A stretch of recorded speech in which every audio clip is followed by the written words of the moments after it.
Well, how serendipitous that I had reached out to Anya Kamenetz last week. And I guess you're always kind of the perfect person to talk to about a lot of things, but certainly at a time like this. Thank you for joining me. We are live on the bunch of things. We haven't done this before, but you're no stranger to all types of broadcasting. So I'm glad that you're here with me. Thank you. I'll try not to pick my nose. That's impossible. I don't think anybody's doing that on camera these days, but it's not like you're a sideline coach. Coaches must always know that they're on camera and dress that way, but they always do seem to embarrass themselves with things like that. You're not a sports person, though. Afraid not. There's only so many things I can love in this life, Pete. How can I tell you? What are your other cultural blind spots, Anya? I mean, sports is pretty big. Let's be honest. Yeah, for superhero sure. movies, I gotta say, like a fair amount of pop music. Not all of it. There is pop music that I really love, but in the top 10. But yeah, I mean, God, the things I don't know that how much time do we have? Come on. Now, don't be modest. You are a very cultured, well-rounded person. You're always writing about all kinds of different things. If people aren't subscribed to your Substack, it's one of my favorites and one of my earliest. thegoldenhour.substack.com. You should go and be a paid subscriber because Anya's work is so original and important. And her career, I was telling someone, trying to explain your work to someone earlier, and I said, well, she wrote these books, and I mentioned your 5 books. And my friend goes, I want to buy all of those. You are working on it, and you're working on a new book now as well. How's that going? What's it about again? It's similar to my Substack. It's sort of about how to cope with the world the way it is right now. The collective emotions, we can process it intellectually, and you do a great job of that. But what do we do with our feelings? That's what it's about. Exactly. And that's why today is a pretty good day, because we have 3 major events that have captured our attention at the end of the year. The beginning of Hanukkah, I think, matters too. On Friday night, there was a shooting in Providence and Brown University that was pretty high profile, obviously, Ivy League school. You yourself are a Yalie. And we don't know the motivations yet. Apparently, the suspect isn't even in custody, maybe. Then, of course, we woke up on Saturday morning, was it, to this horrific targeted attack against Jewish people celebrating the first night of Hanukkah on beautiful Bondi Beach in Australia. I've been there. It's amazing. Australians obviously in shock, Jewish people around the world, and the rest of us as well. And then we find out last night one of our American heroes, legends, icons, Rob Reiner, and his wife were murdered in a grisly knife attack, allegedly by their own son. And just to top it off, our leaderless nation is led by a child who made it about himself and said horrific things. And so there's a lot just in this past few days. And I wonder if what the question is, but it's about how we're supposed to process it. My only reaction to it, at least Trump's response, was we can't let what's already a terrible situation, we can't let him steal whatever we have, whatever energy we have, whatever joy we might have by the way that he piles on. But how do you want to react to all of this? You're Jewish yourself, so I mean, it's got to be really close to home. Well, and we struggle to make sense of these things, and there is no pat way to sum this up. These are 3 very random and different scale acts of violence. And in our, we have a really violent society. We're not doing enough with gun control. That's an aspect of that. Obviously this rise of, I think all forms of hatred, but anti-Semitism certainly, deserves to be called out itself. But what I think that the real thing though, Pete, that I am reaching for is thinking about how we do feel connected. Like, why do we feel that sadness? Why do we feel implicated? Or why do we feel like we want to see justice? We want to make it make sense. And that sort of childlike impulse, I think, is within that is like the spark of our actual shared humanity. Everything that the man in charge violates is everything that we wish that we had, which is, an acknowledgement of the fact that we are all connected. We do all care about the same things. We all want safety. We all want we all want love and meaning. And I think, in the films of Rob Reiner that really united Americans, such incredible films, right? Family favorites, because they did kind of reaffirm that necessity, not only to have our shared humanity, but also to have things make sense, right? Like classic storytelling, Yeah, yeah. Princess Bride, Harry Met Sally. Like you want things to make sense, and this is one of those moments where it just doesn't. Stand by Me, I think, was my favorite. My favorite. My favorite as a child. I saw that film as a child, and it was I counted it as my favorite for so many years. What is that about? That's so interesting.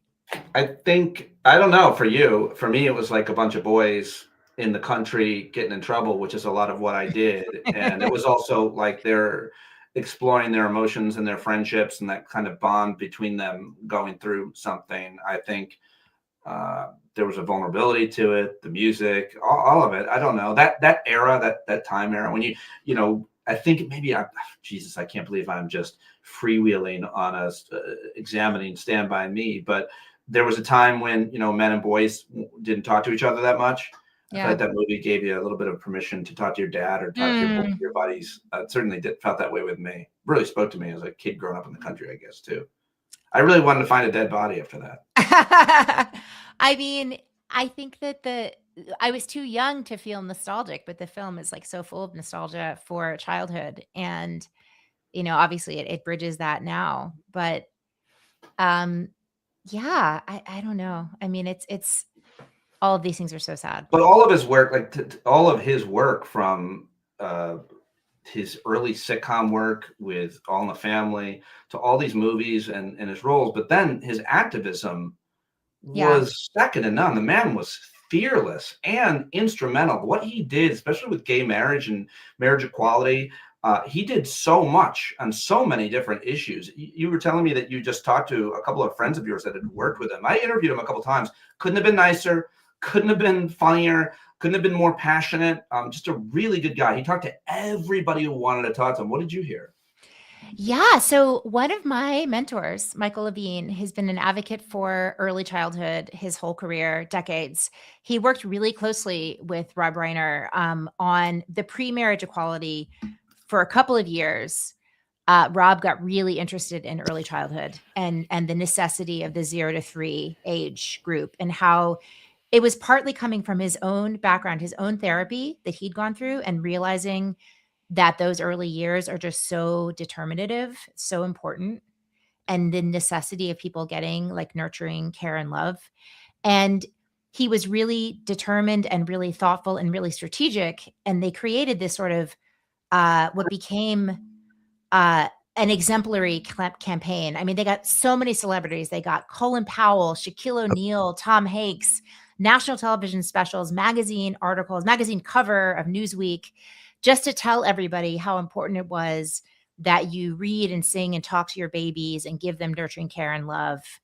And they actually campaigned successfully to get the tobacco settlement money used for early childhood intervention. And this was a legislative campaign and became kind of a national model. So it really had all the pieces. And he was so into it. He actually told the New York Times that if he could, he would stop making movies and just do this stuff full time, because that's how much he cared about it. I mean, it seemed like he did it all. I didn't even know about that contribution until I read his obituary today. I had no idea about that, which says a lot because he did so many other things that we did know about. Just one note on this reaction from our commander in Thief.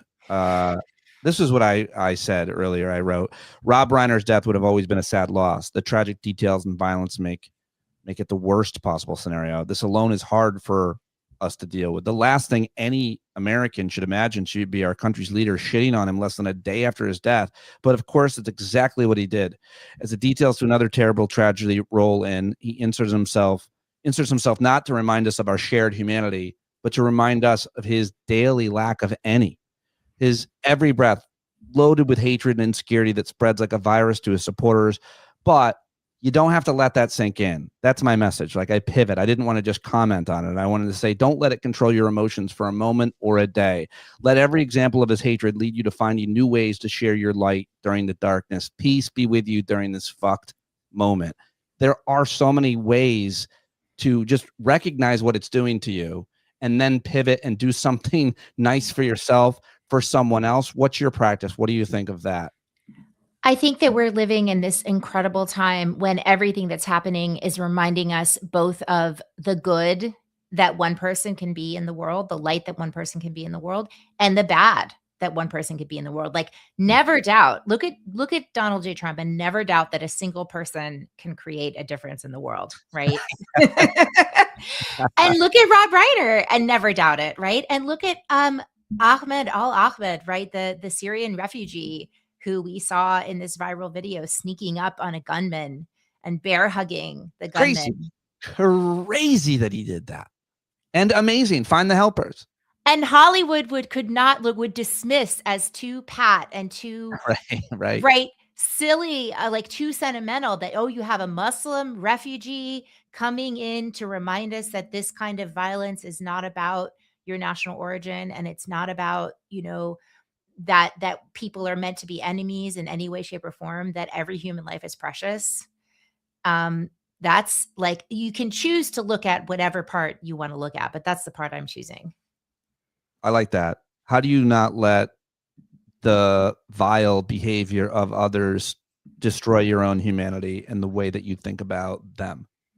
Oh my God. I mean, the thing that I really want to remember is that Trump feeds off of that energy, right? He knows exactly what he's doing, Yes. and he knows how to be a lightning rod for energy. Yes. And he gives his supporters and his opposition exactly the same thing, which is somebody to hate, somebody to blame, somebody to be angry at. So while his supporters are frothing at the mouth over immigrants, the people that hate him have this like, oh my God, that guy, and he's a stone in our shoe, he's a thorn in our side, he's a fire, he's always something. It's always something. He knows how to insert himself, and he can't help it in a way. It's a wicked instinct. He knows exactly what to say to make himself like, why are we talking about him? Right? In this moment. Giving him power and time as opposed to pivoting to giving that energy to anything or anyone, from your plants to your children, to your friends, to yourself, to your community, and turning that around. I mean, I feel like now, when I'm able to be mindful enough, and I'm doing so much better at it, hopefully through meditation, to recognize the thoughts I'm thinking, go, oh no, oh hell no, whoa horse, and then turn and do something nice, or a mitzvah. Speaking of Hanukkah, day 2, 3. Yeah. Night 2. Yeah. Yeah. I mean, I'm inspired. And speaking of an anti-Semitic attack, anti-Semitism has reached new heights. We're seeing all new kinds. It's horrific. It's maybe the worst it's ever been in our lifetime, in terms of however you want to measure it. And when you see a group of Jewish people attacked, targeted this way, to me, my reaction was to reach out both privately to lots of Jewish people in my life, and then publicly to post about just something thoughtful about them and Jewish folks, as well as just the culture and religion that I admire. And I felt like that was the right thing to do. Do you want people, as a Jewish person, to reach out to you? Is that annoying? Is it Is it like signaling? Is it because given the anti-Semitism, and given that you're not sure who your friends are these days, it might seem like you're alone. That's what I've been hearing. It's a complicated question, Pete, because I think that many of us also feel not only that there's a growth of anti-Semitism, but that there's a weaponization of conversation about anti-Semitism, because anti-Semitism exists on the horseshoe ends of our political spectrum, right? It exists on the far right and on the far left. And our country is in the grip of the far right. That's who's holding power right now. And so this question about what makes Jews feel safe, what makes us feel included, I think there are some people who want to say, well, I want attention on Jews as Jews, and the fact that we're being targeted, that's important to me. That makes me feel safe. And other people say, well, I want to live in a pluralistic society where we have equal treatment and equal rights, and everybody's lives are equally valuable. And that's what makes me feel safe.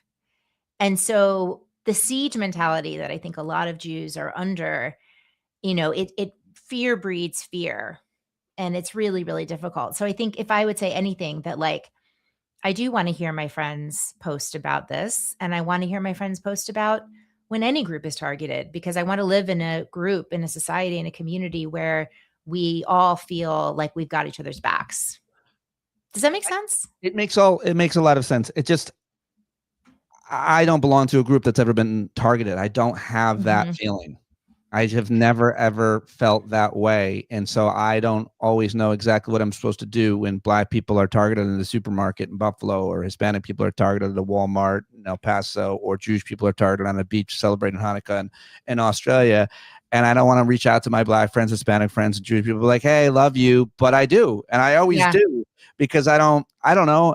I feel like it's the right thing to do on those days, because I can imagine, because it's just an empathic thing to do, that they must be feeling about themselves and their kids in danger. I suppose I could somehow relate to having a child in school and there's a school shooting, but it's not specific like that. I mean, that's what we're all in that boat together, unfortunately, on Friday night in Providence at Brown. But I just think that when people are, part of a group that is marginalized, whether or not they identify that way, even if they look that way, they're just a Black or brown person minding their own business and being targeted on the streets right now by the government.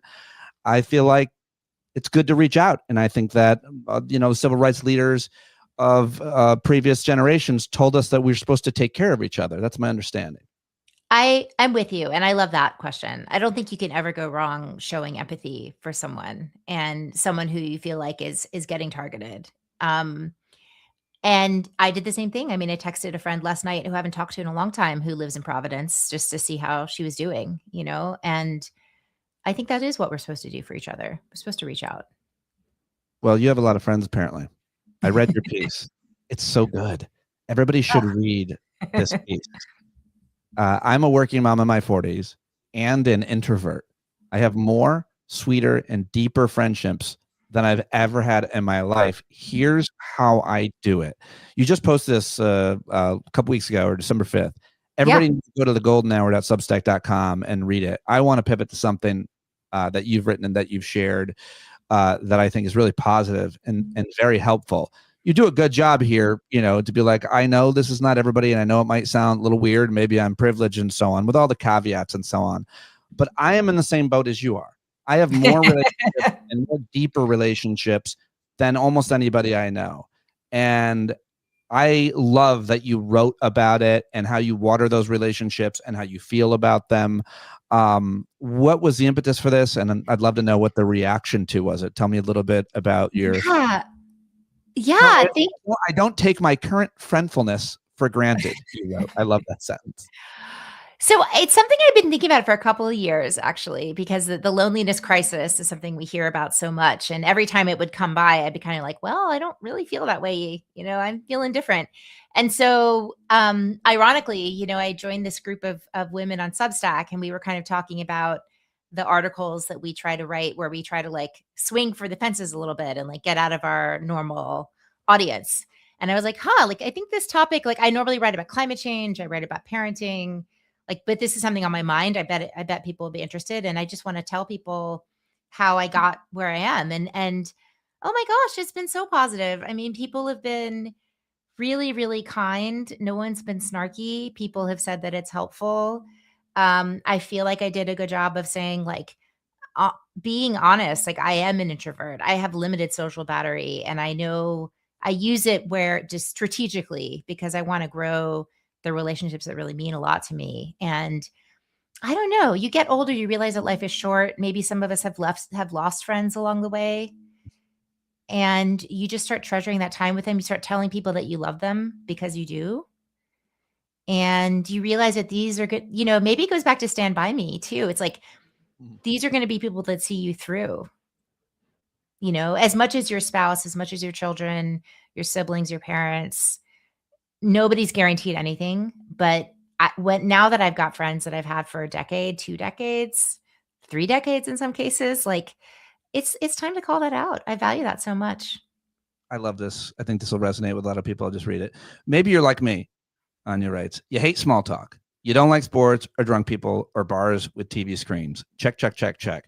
You don't have regular people hobbies. You'd rather read a book. You're exhausted at the end of the day, the end of the week. You spend too much time on your phone. It's okay. You can still have better friendships than you do now. And this is like, then you have a list of things that you've done. You've actively prioritized friendships, set the intention to both deepen and expand your relationships. You were able to somehow be more vulnerable. You join some groups, and apparently you say virtual groups are all right, Zoom groups and so. And you say you learned from the extroverts because you're an introvert. So let me tell people to go read that and go pay for a subscription to Anya's Substack because she's one of the best. But that one, number 4, you're an introvert, and Yeah. what does that mean? And how did you learn from the extroverts? What does it mean for you? What it means for me is that I am, like I said, I get drained by being around people. I'm not like thirsting. Like I just have to I know that I can do like one night during the week and one night on the weekend or 2 nights on the weekend, and that's it. So that's for me. But I have lots of friends who, thank God, they're the connectors and they live to fill up a room, and they host the potlucks. I have friends that hosted a monthly potluck for like 10 years, and a friend, I went ahead and went to this. She hosts a Christmas windows walk. This is a Manhattan thing, right? So like walk around, look at the Christmas decorations in Manhattan. She's doing that for like 13 years. And so that's a zero budget activity. She just gathers people together with a little beverage and they go strolling. And so people that have these kinds of rituals that bring people together, and you just have to show up and be a enthusiastic guest and be part of that and appreciate the people that are in your community that really glue things together. You also write that you expect conflict and friction. People are flawed. I'm flawed. I don't believe it, Anya. Spending more time with others brings those flaws to the forefront. Friendship is a relationship of free individuals who choose to be together without formal obligation, and that's what makes it beautiful. But friends aren't meant to be everything to each other. Sometimes you'll need to take space. Sometimes you'll need to say, ouch, or I fucked up. I'm so sorry. Sometimes you need to say, she's a fun tennis partner, but I can't trust her with secrets. That's rad. By the way, I don't play tennis. I know that wasn't like, there's no way you wrote that you play tennis because one of your friends might have read that like, she's talking about me. Yeah. I knew that wasn't real. But I just think that's really important to mention, expect conflict, expect friction. It's okay. That's okay. I just hear a fair amount of people talking about the friendship breakup. And I think that it can feel so devastating because we don't have a good template for it in our society. And maybe girls talk about this more. Maybe guys are more likely to, not to totally stereotype, but like guys might be more likely to just drift apart. I was thinking that gender thing when you said it, actually. Yeah. Yeah. I mean, but it's how we're socialized and it's, whatever. But there are these sort of cultural scripts that we do tend to follow. And I think you can just kind of normalize the fact that people can come in and out of your life and there can be changes in relationships, but there can be repair. And I've seen so many things get better with time where you're kind of like, well, what were we so pissed off about? I actually don't remember, and maybe that's the benefit of getting older. Right. I really hate, like, this is along those lines, but it's friction and conflict. They're inevitable. What I can't deal with in my life, whether it's my parents or my closest friends, I can't deal for very long with acting like something didn't happen and just hoping it will go away. Yeah. Because I think like that passive aggression, I think that it makes it worse. So I pretty much, sometimes I take a day, but I peel that scab. I get right after it. I'm like, listen, I address it because I don't want to sweep it under the rug because I know it's super uncomfortable. I'm probably better at it. I don't avoid conflict very much. I don't look for it, but I know it's going to get worse. Yeah. If it's someone I care about and I don't address it, I'm going to be resentful. I do not hold grudges. I cannot deal with it. So I address it. And guess what? People don't like it. I'm sure I could do it better, but people are uncomfortable with it. Hey, that thing you did or said really upset me. I want to put that boundary up, but people don't like it, but I have to. I can't move on. and stay You gotta be the way you are, and you gotta be able to be, and then it's like if people can meet you there, then that's great, and you'll get even closer. And if they Yes. want to like pretend like it never happened, then Yeah. but then here's it's like, don't go to the hardware store for oranges. Like if somebody can't handle it, then you don't ask that of them, and that is a different kind of friend. And I think that's okay. I do, because your life is full of all kinds of different kinds of people. Yeah, and I think that it's one of those things, going back to what we said earlier, that I think is a perfect example of what you can do here to water a relationship, is sometimes when shit happens in life that's completely not connected to a friend, Yeah. I actually reach out to a friend apropos of nothing, but hey man, how are you? Yeah. Like just it making a connection with someone you haven't talked to, watering that relationship as a result, as one of my options of modalities of things to do on a crisis day, a crisis weekend, whatever, whether it's in my life or the poly crisis, as you say, reaching out to someone and making contact that you haven't heard from, or even a good friend, just connecting, all of that waters the relationship, and they appreciate it so much. And so do you. I love that so much. And I'm going to have to dip really soon here. But yeah, I just want to I got to credit this is a guy friendship. My husband and his best friend since 4th grade, whenever he's heading home from the airport, he'll call my husband. So that's his ritual. He only flies once a decade. He flies constantly. He flies like twice a month, but That's awesome. that's the ritual that he created. Love it. Yes. Yeah. Great. Read for more to learn more about this and everything else. The Golden Hour. Go read it. Go subscribe. Go get a paid subscription. Follow Anya on Blue Sky. Get all of her books. Thank you so much for joining me today. We got to do it way more often. I really appreciate you as always. Anytime. Thanks so much, Pete. Thanks for everybody who watched live. We'll talk to you later. All right. Bye.